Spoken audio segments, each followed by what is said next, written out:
All right, on today's show, we preview the Heat Cavs miniseries this week with the Chase Down Pods. Justin Rowan will look at the key matchups, look ahead to potential playoff scenarios, and talk about Kevin Love's exit from Cleveland. All of that and much more coming up on today's Locked On Heat. You are Locked On Heat, your daily Miami Heat podcast.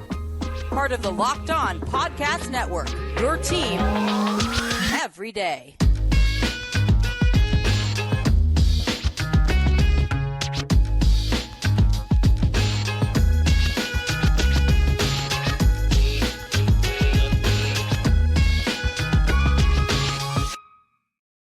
All right, welcome to Locked On Heat, your daily podcast on the Miami Heat. I'm Wes Goldberg. Thanks so much for making Locked On Heat your first listen every day. If you can, please hit that subscribe button on Apple Podcasts, Spotify, and on YouTube. We've got Justin Rowan of the Chase Down Pod in the building with me to talk Cavs Heat. 2 games coming up in Miami, one Wednesday, the other Friday. The Heat are coming off 2 straight wins against the Hawks, and the Cavs are coming off of a big overtime win over the Boston Celtics. They've won 3 of their last 4. They're 2.5 games up on the Knicks for the 4th seed, 2.5 games back of the Sixers for the 3 seed. The Heat are 2 games behind the Nets for the number 6 seed. So that is where the lay of the land stands as we get into these games. But before we talk about some of the key matchups in this one, Justin, I just want to talk about Kevin Love. You know him well. He's listed as questionable for Wednesday's game. So we'll see what happens with this rib contusion. But let's just backtrack a little bit. What did you make of how things ended between Kevin Love and the Cavaliers? I was a little surprised that the buyout did in fact happen. I certainly understand it from Kevin Love's standpoint. He was kind of moved into a situation where he's kind of being asked to take on the Howell Neto role, which you're kind of matchup dependent. Maybe if there's injuries, we might call upon you, but just kind of fell out of the rotation after an extended period of trying to tough it out through the broken thumb that he had on his shooting hand. He had made adjustments to his shooting form as well. And the unfortunate thing was, like, early in the season, he had been a big part of their success off the bench. He had been a helpful contributor, but just it wasn't clicking. He was shooting a whole lot. Like, it's funny looking at him now in Miami, getting more consistent minutes. He's a little more kind of thoughtful of when he's taking shots versus, playing 15 minutes a game and trying to make the most of them. But it just, the contributions weren't there anymore. Like the impact wasn't there. And I think another contributing factor too, and this is completely me editorializing here, but when you look at the play-in last year, Kevin Love, after kind of struggling early against Brooklyn, was pulled from the rotation, didn't play against the Atlanta Hawks. And I don't know if it's necessarily a vote of confidence, but it's certainly a test for the remaining Cavs on the roster. It's almost like we know that Kevin Love didn't really work for us in our what we foresee to be the playoff rotation. Let's test the other guys that we have and see if that works, and we can kind of make informed roster building decisions from there. So it was definitely disappointing, but I don't really harbor any hard feelings. Like I understand where he's coming from in a contract year, and I don't necessarily get the sense that there was bad blood overall with the situation. Yeah, I was gonna ask because he was in the 6th Man of the Year race a year ago, and deservingly so. Yeah, Tyler Herro led the Heat in minutes. Don't think I haven't forgot all those arguments. Don't think I've abandoned those arguments. Kevin Love deserves 6th Man of the Year, but he came off the bench, so it counts. Did you really think was that the campaign? Was that the core of the campaign? Was that Tyler Herro played too many minutes to win 6th Man of the Year? Led the Heat in minutes. This is unbelievable. This is outrageous. This is at least Miami now has the rightful winner of 6th Man of the Year last year. The 2 reigning 6th Men of the Year. Tyler Herro, I had a lot of awards gripes at the end of last year. The top of the list was Rookie of the Year, but 6th Man of the Year was at least Scotty Barnes started playing well at the exact right moment and got that award. But I was with you the entire way. I thought it should have been Mobley. No, but it's the fall from core part 6th Man of the Year kind of guy to out of the rotation, rumored discontent between him and maybe the front office and coaching staff and some stuff, to getting bought out. Was that to you, like, kind of in hindsight, a little surprising that it kind of went that way so fast?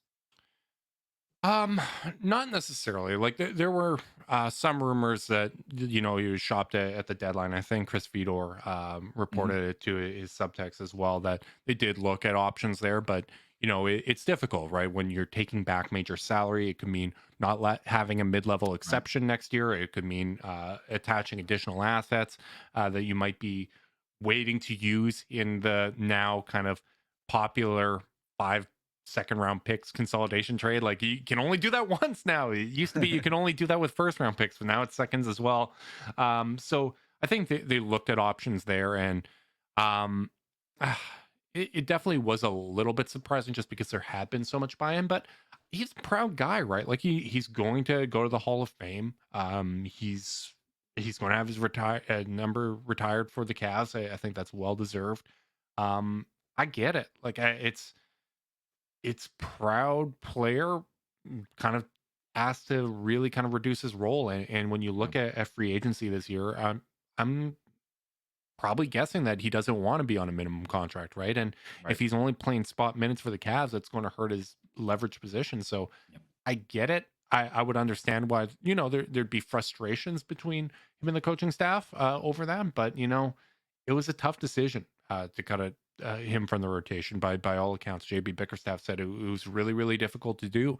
He had been a valuable contributor, but it just wasn't working. And you look at their record after they made that move. The team took off after Yeah. they cut him from the rotation. Like they were just really, really losing those minutes. The starting minutes were fantastic, and he would come in off the bench and part of a very unproductive bench group that unfortunately hasn't got much better, but they're not kind of taking on water at the same rate they did when Kevin Love was out there. So let's kind of go back to the present here. We got what 17, 16, 18 games left, something like that. Already mentioned it before, but the Cavs right now, number 4 seed, a little up and down recently, but let just take us into sort of the Cavs world here. What's sort of segment one of Cavs radio, Cavs podcast programming? Like what are people talking about right now? It's the lack of bench production. Yeah. It's been really bad the last couple months. It was a major strength for the Cavs throughout the year, and it's funny because like you look at Karis LeVert. I think Karis LeVert's probably the first name that gets brought up. Um, he is doing everything that you wouldn't expect from him. He's really competing on the defensive end. His playmaking's been really good. The rebounds up. I mean, he had 3 blocks and 2 steals against Boston in the last game, but he shot 2 of 7 from the floor. Like it's the one aspect of his game that you would kind of expect. There isn't even like those hot scoring games recently, and it's like very clearly you're getting a ton of buy-in from him.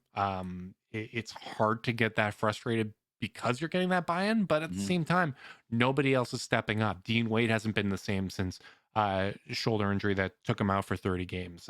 Jetty Osman is probably one of the weaker links in on the defensive end on the team.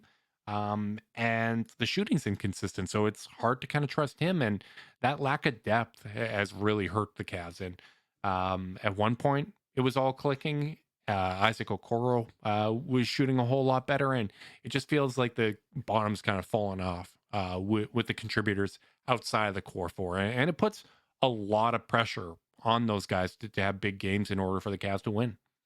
I want to talk playoffs a little bit later, but I'm gonna ask you this question now. Like, what do you think is the closing lineup in a playoff series? Like, who is that fifth guy? Because we know it's Garland, Donovan Mitchell, Evan Mobley, Jared Allen, and then even though sometimes they'll go just one big man at the end of games, depending on the matchup, like they did against Boston the other night. But let's just say those are the four right now. Like, who is that? Who's the wing in that group? I think it depends what they need. I think if they need scoring, it will be Karis LeVert. Okay. And even just to have a small forward playmaker. Like, it's funny because at the start of the year when Karis LeVert was starting those games, there was a lot of conversation about like I can't believe JB's going to this. This lineup doesn't work. Even though the lineup data all year has said that's the best 5-man combination, Yeah. that hasn't necessarily been the case since Isaac Okoro's been inserted in the starting lineup. Like that lineup since that date has been fantastic. But just having Karis LeVert allowing both Garland and Mitchell to play off ball really does open up opportunities, and it helps them close the gap if they're down. I do think certain matchups it'll still be Isaac Okoro. Like against the New York Knicks, I kind of expect it to be Isaac Okoro. They had a big comeback win against the Knicks where Okoro basically took Jalen Brunson out of the game.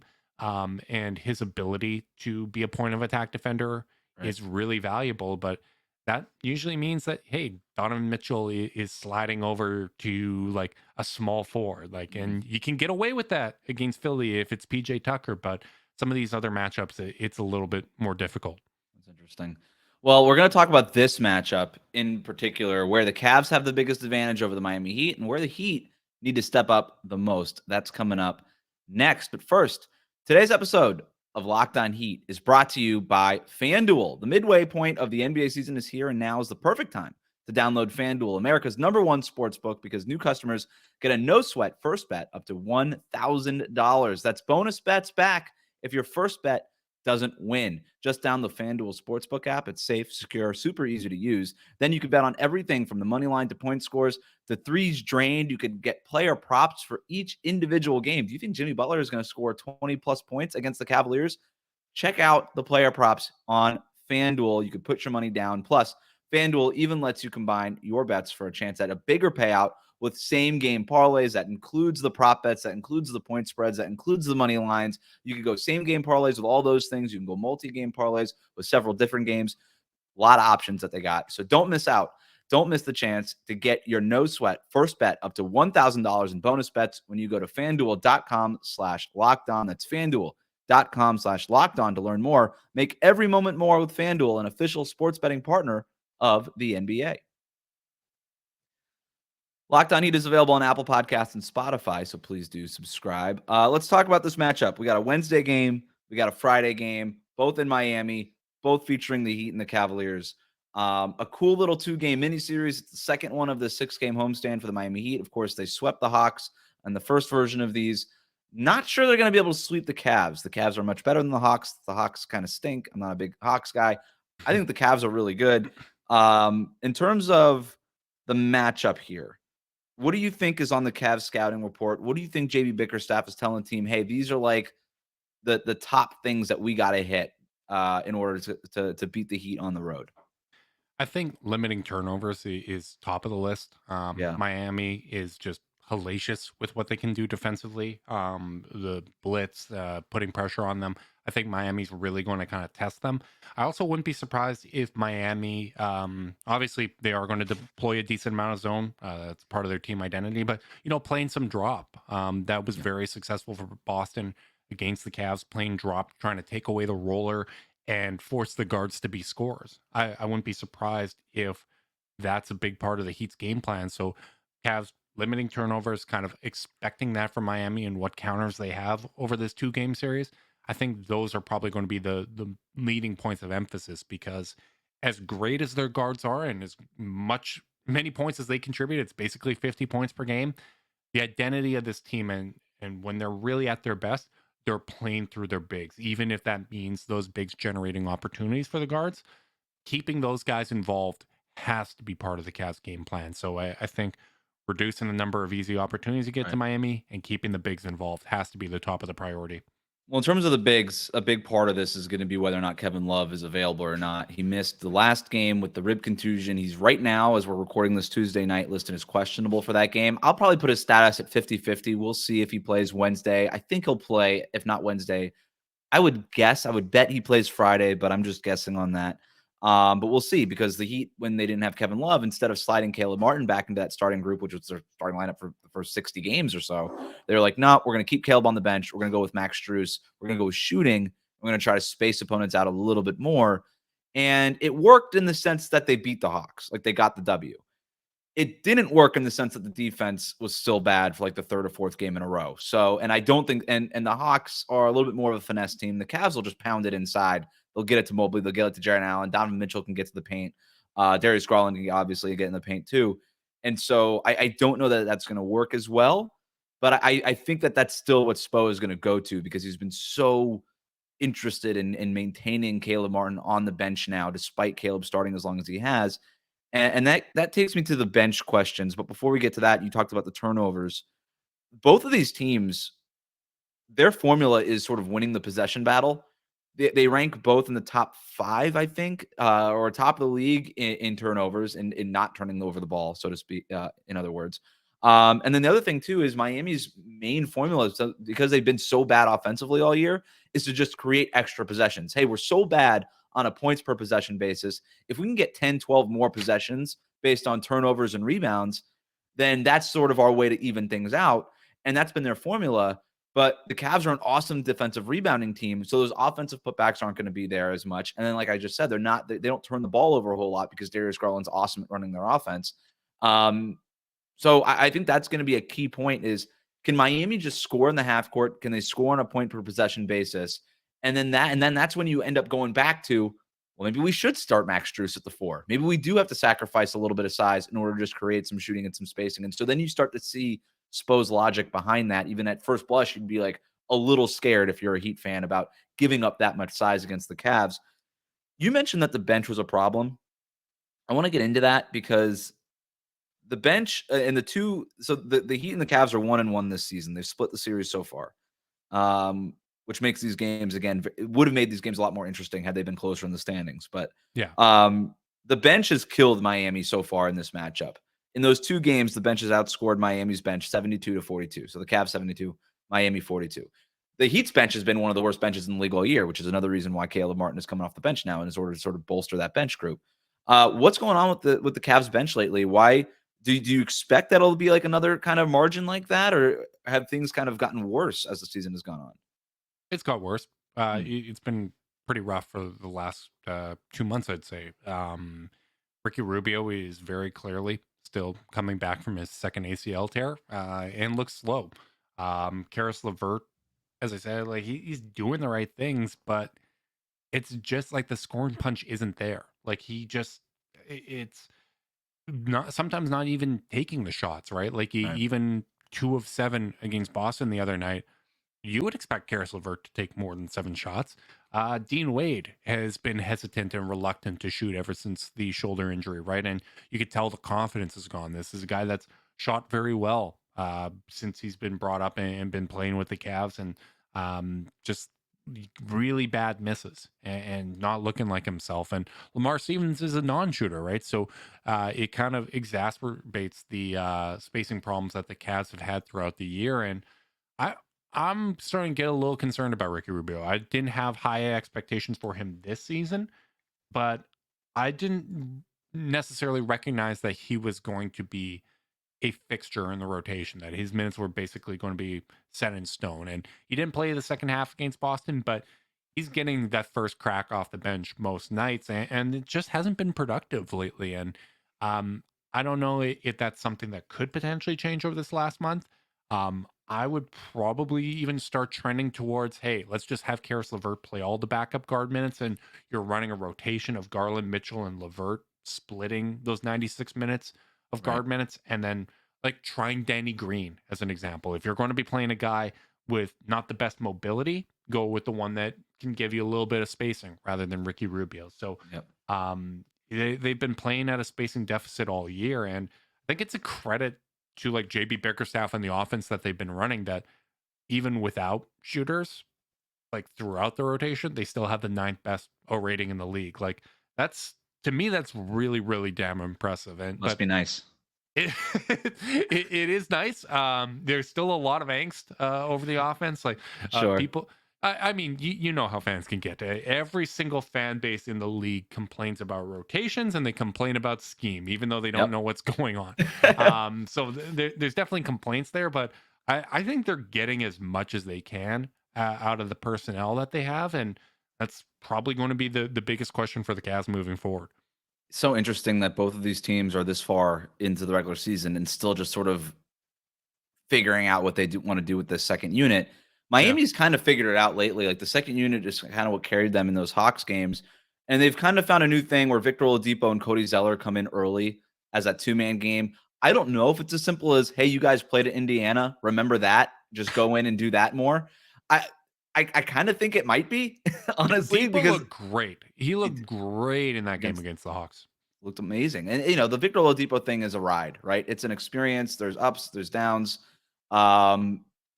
but you'll remember it for sure. And so sometimes it's a good Victor Oladipo game. Sometimes it's not so effective.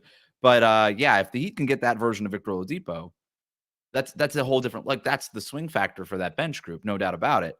And then Caleb Martin coming in is just more of a consistent thing. And then Cody Zeller really kind of has helped those backup minutes behind Bam, where Dwayne Dedmon was kind of a sinkhole in terms of net rating. Cody Zeller has sort of stabilized things there quite a bit. I do think if the starters are what they are, Gabe Vincent starts on Garland. Strus is going to start on whatever wing is starting for the Cavs. Who's starting for the Cavs these days? Okoro. Yeah, Strus will start on him. Herro probably goes on Mitchell. They could flip-flop that depending. Bam's on Jared Allen. Butler's on Evan Mobley. That's my guess. But then everything is going to go. I mean, the Cavs move the ball so well, and the Heat switch everything so much that all the matchups will be swapped right away. But that's probably what they're going to end up with. And so that's a whole other different thing. But like I said before, the Heat are 1-1 against the Cavs this year. The one game where they had Jimmy Butler, they won that game. And to me, that's the X factor of this game. If Jimmy Butler wants to be the best player on the court in these games, he can be. He's that kind of player. The biggest question with Jimmy Butler, and I've been saying this all year, he's driving 55 miles an hour in a 70 all season long. So does he put his foot on the gas in these games, or doesn't he? He's started to tap it a little bit. He's not going like, we can all get away with like a 75 or a 77 and a 70, and that's usually where Jimmy is. He's kind of tapping it up. He's kind of cruising at a 65, a 67 right now in that 70s. So still not topping out yet. But if he kicks that into high gear, I think that's what the Heat are going to need because, again, the Hawks, you kind of needed him at 65, 66. The Cavs are much better than the Atlanta Hawks. You kind of have to start going over the speed limit a little bit if you're Jimmy Butler. Is that the guy you're afraid of the most on the Heat? Yeah, I definitely fear Jimmy the most just because of what he's able to do. But, man, I have a lot of respect for Bam Adebayo. Like I tweeted out, it's actually funny. It was probably like among the most hate that I've received from a single tweet all year. But I tweeted out that Miami is asking entirely too much of Bam in the last game. And I just got like, Heat Twitter swarmed. I think someone quote tweeted me, it was saying like, fans from other teams are seeing it too, and then like all the Bam skeptics came in. And he's paid so much, like you can expect this of him, blah blah blah. But they were asking a ton of him, and he struggled in that game. But like kind of those key points of emphasis, like Miami outscored Cavs on second chance points, and that was basically the difference in the game. Cavs really tightened up late in games, and I think when they've had issues in the clutch, it's been slowing down the pace too much, especially with how much movement all of their sets have. You need to get into the shot clock a little bit earlier, but late in games, sometimes the guards, they just really run down the clock. They're playing basically prevent offense, and you just don't get a good look that way, and not with kind of the issues that the Cavs have and the way teams can throw length at them. So I definitely fear Jimmy the most just because I think he's kind of got that takeover gear offensively. But Bam Adebayo is such a game changer, man. Like if he's outplaying the Cavs bigs, they will not. They will not win the game. Like it's really what it comes down to. Like Mobley and Allen, I think both really need to be impactful for the Cavs to get like a split in this series. Like I think that's the goal for Cleveland. Like win one of these games, and if I had to pick, Wednesday. I because you feel better about your odds of getting a split if you get that on the front end. Like then you're kind of playing for house money on Friday, which would definitely be my preference. But it's funny you talk about like the Hawks not being very good. Cavs got blown the hell out by the Hawks coming out of the All-Star break. Now, second night of back-to-back, they had a tough game against Denver. Atlanta had the whole break off, dead coach bounce, all of those sort of things. But in that game, like you kind of saw, like Atlanta shot the living hell out of the ball, and the Cavs have had trouble with teams that go 5 out, right? Like there's some kind of drawbacks of playing those bigs, and they've been unlucky with opponent shooting luck at the same time. But some of these kind of late contests, because of the way you play defense against a 5-out team, that's going to contribute to some of those volumes as well. Yeah, I mean, I didn't mean to bear the lead, but I did because I'm so sick of tired talking about it. It's the 3-point shooting. I mean, you could play 5 out. I mean, sometimes we confuse small ball with like 5-out offense. Just because your players are small doesn't mean they can shoot. And that's kind of been the problem with the Heat this year is they're small and they can't shoot. And that's so you're not really accomplishing anything. But over the last 5 games, they're starting to positively regress back to the mean there. They're shooting 40% from 3 over the last 5 games. They shot the light out of the ball against the Hawks in that last win. So they're going to hope that obviously that continues. But if they can't get that shooting performance out of their guards and their small players, then that's sort of the same thing, right? It's like, okay, if you can't check this box, then you're done. You're toast. There's no way you're going to win this game. Not against a good team like the Cavs. Maybe if you were playing the Hornets or something like that, but no, not against a playoff team like Cleveland is.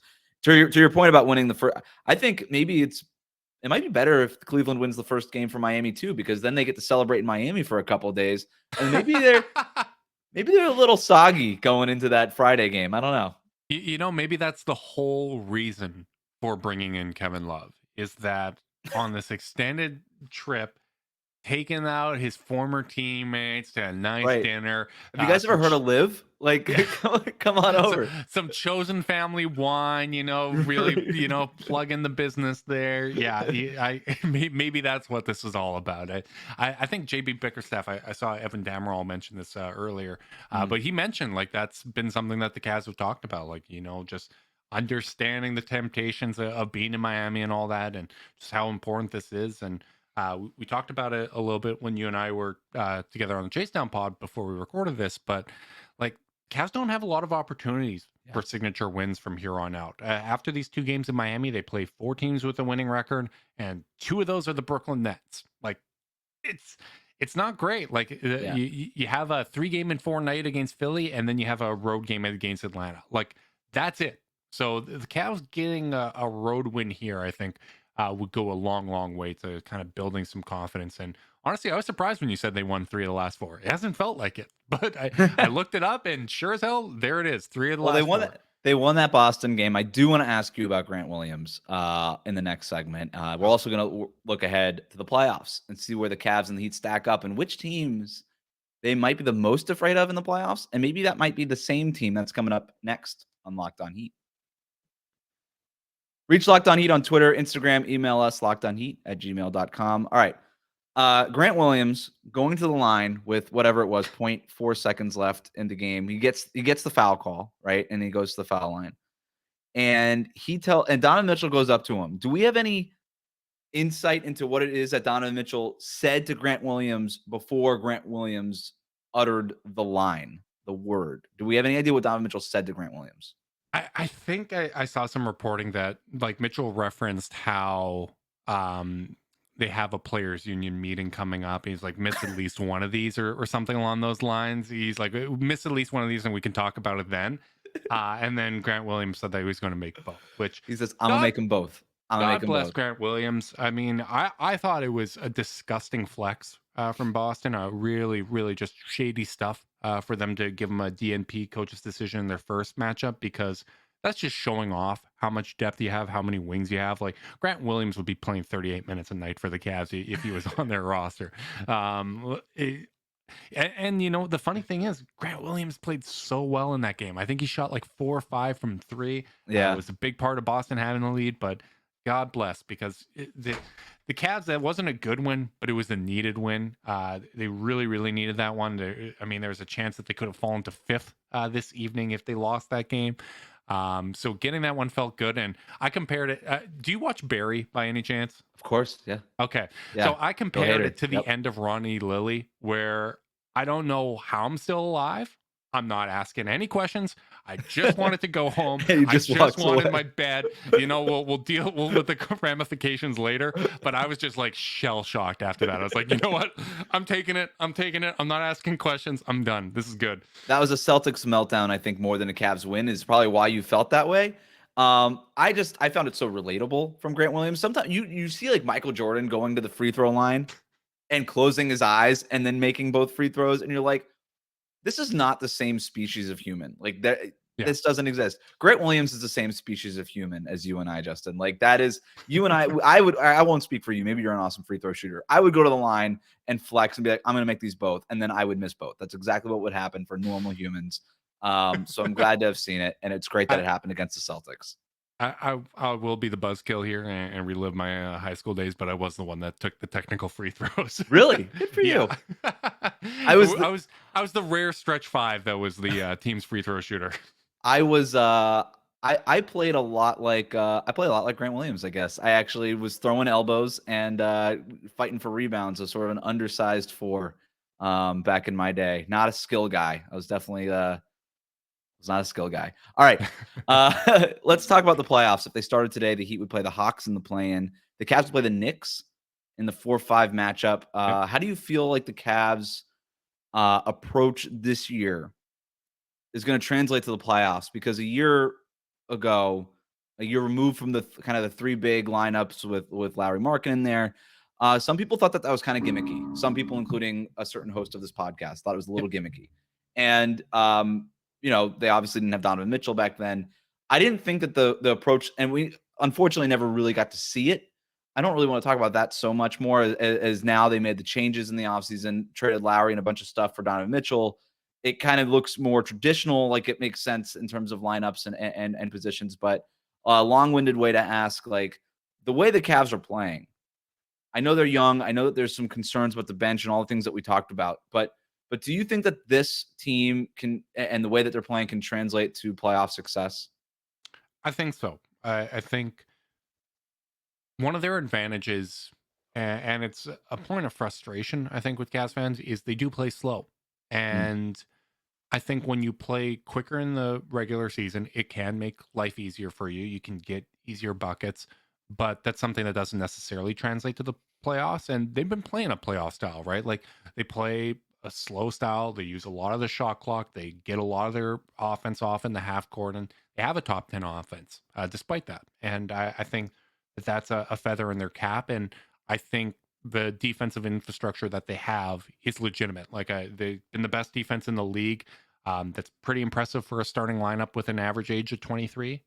You don't see that a whole lot in the NBA. Right. But there's buy-in from everybody. Like Darius Garland has flown under the radar, but is finally starting to get some love. But he's been, a slight positive as a defensive player the last 2 years, and has gone maybe even a little bit better this year. Donovan Mitchell's kind of recommitted himself on the defensive end. Isaac Okoro is a really, really good defender that has gone from a positional defender to an event defender this year, where he's actually getting blocks and steals. He's kind of taken that next step on that end of the court. And then obviously Evan Mobley and Jared Allen are all defensive candidates, right? Like it'll be tough. But I kind of have my hopes up that at least one of them will get it. Usually when you have the best defense in the league, that kind of gets rewarded. But I think it can translate. I do have questions about the depth, the youth, the inexperience, and all that sort of thing. I think ultimately, I think their ceiling is the second round, but I do think that they can win a series against the Knicks. It would be a hard fought series, but I think they could win a series against the Knicks. And I think, right set of circumstances, they could maybe challenge a team in the second round. I would probably pick Boston just because they don't have like the Giannis and Embiid factor that can get Mobley or Allen in foul trouble really quick and just change the complexion of a game or a series. But I ultimately think like they're just kind of lacking that depth and the rotational support to make a run further than that. Got a couple more questions for you. This one I want to go quick. Rank the following 5 teams in terms of which ones you're scared of the most in regards to a potential playoff matchup with the Cavs specifically. Bucks, Celtics, Sixers, Heat, Knicks. Okay, Bucks, I fear the most. Okay. For a Cavs specific matchup, like I haven't given the Sixers a lot of thoughts. Just because there's like no way to play them unless you go to the conference finals. But I'll say Sixers just because I think Joel Embiid is such a unique problem. Right. And like I said, the ability to get out of foul trouble. So Celtics, Sixers, or sorry, Bucks, Sixers, Celtics. I think after that, Miami. Like I think, like I said, experience is a big factor. I think Spoelstra is the best coach in the league. I think they have a lot of experience, more experience than the Knicks, obviously. But Jimmy Butler, like, it's funny. The Cavs, we have the tape. We know how a playoff series can go when you're playing a more complete team, but you have the best player. And I think Donovan Mitchell can be the best player in a series, but I think Jimmy Butler can also be the best player in that series, right? Like, I know Bam is a fantastic player. And I mean, there's probably an argument from an impact standpoint that he was as good as Butler in that finals run, right? Like, he was amazing. And I think he's taken another step forward this year. So I just like what Miami can do, the playoff experience, the adjustments that I trust Bo to make against, relatively inexperienced when it comes to playoff head coach and JB Bickerstaff. I fear Miami more than New York. Like I don't like the narratives if they lose to New York. That scares me. But like realistically in a series, when you're like if you're doing a backyard draft of players in that series, you're picking a lot of Cavs early in that. Like Mitchell, I think, goes first. Brunson's been great and Randall's been great, but in a playoff series, like Julius Randle and Evan Mobley, like Jared Allen's been great. Like it's dicey, right? And if you're taking both guards from the Cavs first, like, are you drafting Brunson that high? Like that gets into roster construction. But I feel good about the Cavs top end talent against the Knicks more so than against the Heat. That's fascinating. It kind of answers my last question, but I'm going to ask it anyway because you clearly have like reverence for the Miami Heat and respect, and you hear this a lot from the outsider's perspective on the Heat. The quote unquote nobody wants to play them. Nobody wants to see the Heat in the playoffs, right? Based on what you're saying, it sounds like you think that is a real thing. But where does that come from? Because I'll tell you, Heat fans don't feel awesome about this team right now. They have won 2 in a row, and they're feeling better than they had, than they did last week after that loss against Philly and the Knicks. But why do you think that is? Why do you think that outsiders have that kind of perspective and truly feel like, you know what, I know the Knicks just won 9 in a row, but I really don't want to see this Heat team. Mm-hmm. Well, I just spoiler alert. I just looked at the scores and the Knicks lost to Charlotte tonight, so I'm feeling pretty good about that. God bless my Hornets. I think part of it is, and it's funny, we talked about this at length on Chase Down as well, but I think the amount of parity in the league contributes to the angst that teams feel. And when you watch every game of a team, you're so familiar with the flaws. You're so familiar with those 5 to 10 bad losses that every single team has, and they stick out in your mind.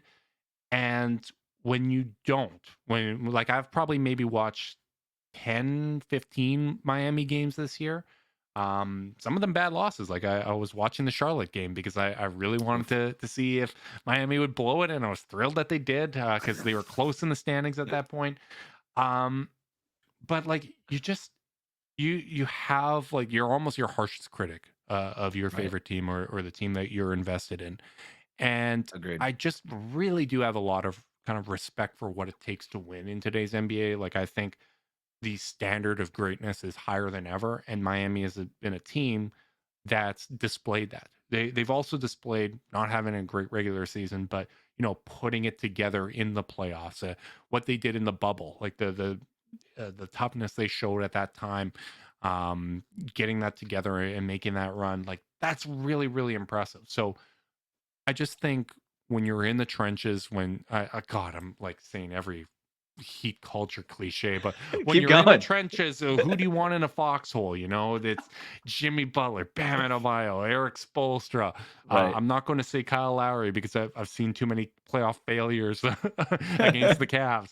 But like, there's a lot of winning culture there, and there's just the muscle memory, and I think that stuff matters so much because, like, some of the Cavs clutch time issues this year too is.